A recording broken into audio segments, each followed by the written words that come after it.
कक्षा 10वीं के सभी प्यारे विद्यार्थियों, जय हिंद, वंदे मातरम। आज के इस वीडियो में हम बात करने वाले हैं कक्षा 10वीं प्री बोर्ड परीक्षा संस्कृत के पेपर का संपूर्ण एनालिसिस, यानी कि 75 नंबर का प्रश्न पत्र आया था, जिनके सभी प्रश्नों के उत्तर देखेंगे। आप ये रियल पेपर और आप इसमें से कितने नंबर प्राप्त कर रहे हैं, ये आप सारे चेक कर लीजिए। पहला प्रश्न है दोस्तों, बालके में आपको पद विभक्ति बताना है, तो सप्तमी आएगा। दूसरे में आपका लतिया में एक वचन आएगा। तीसरे में आपका अहम आएगा।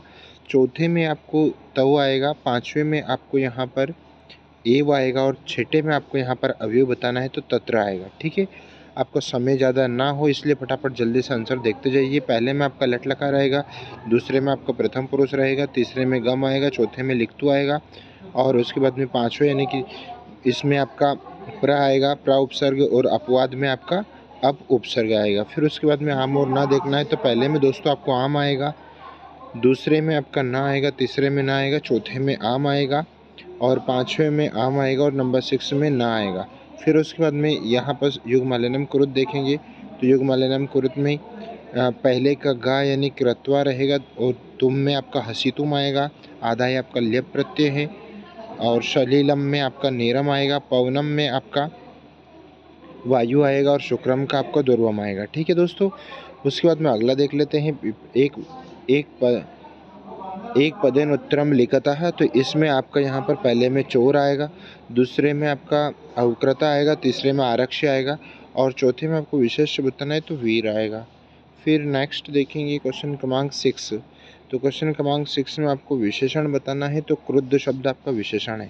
फिर यहाँ पर ये रहे बाकी आपके 6 से तो 10 तक के सारे एक वाक्य वाले उत्तर जो कि पीछे लिखे हुए हैं। आप जल्दी से इनका स्क्रीनशॉट ले लो और आंसर मिला लीजिएगा। फिर दोस्तों यहाँ पर आपको प्रश्न क्रमांक 11 कि मैंने तीनों का प्रश्न निर्माणम कुरुता करना था, यानी कि पहले में आपको कम लिखना है। दूसरे में आपको कस्मात आएगा। तीसरे में आपका काम आएगा। फिर किसने क्या कहा, तो ये पाठ के अनुसार होता है दोस्तों। प्रश्न नंबर 12, पहले में आपका राम ने विदूषक से कहा।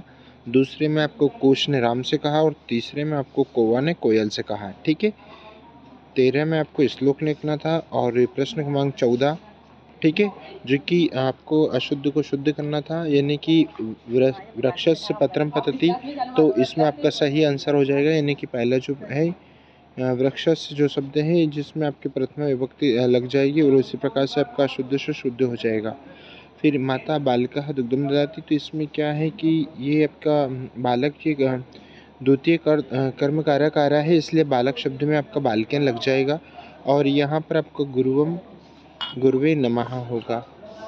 प्रश्न क्रमांक 15 आप देख लीजिएगा। प्रश्न क्रमांक 16, ये भी आपको घटना को क्रम से जमाना है ना, ये जरूर से देख लीजिएगा। अहम जलम पिबामे का वाच्य परिवर्तन अगर करेंगे, तो अहम आवाम, अहम माम मया, यानी कि तृतीया हो जाएगी, तो मया जलम पीबियते, मया जलम पीबियते। त्वया पुस्तकम पठ्यते, तो अहम, तो त्वम पुस्तकम पठति, इस प्रकार से प्रथमा हो जाएगी। सहा गच्छति में हो जाएगा तेन गम्यते। फिर ये प्रश्न क्रमांक 18 आपका दोनों मैंने सोल्व कर दिया, नंबर डाल दिया, फटाक जल्दी से देख लीजिए। प्रश्न क्रमांक 19 का सॉल्यूशन भी मैंने निकाल दिया है, चाहे तो आप इसको मिला लीजिए, नंबर डले हुए हैं, जल्दी से देख लीजिए। प्रश्न क्रमांक 20 आंसर निकाल दिए हैं, सारे आंसर, इनको आप मिलाते जाइए, आगे बढ़ते जाइए। और प्रश्न क्रमांक 22 में आपको अवकाश लिखना था। और उसके बाद में प्रश्न क्रमांक 23 में प्यारे विद्यार्थियों आपको संस्कृत भाषा महत्व का निबंध था। इसके बाद में अगर इससे संबंधित कुछ क्वेश्चन है तो आप कमेंट बॉक्स में कमेंट करें। मिलते हैं नए वीडियो के साथ में, तब तक के लिए take care, thank you so much.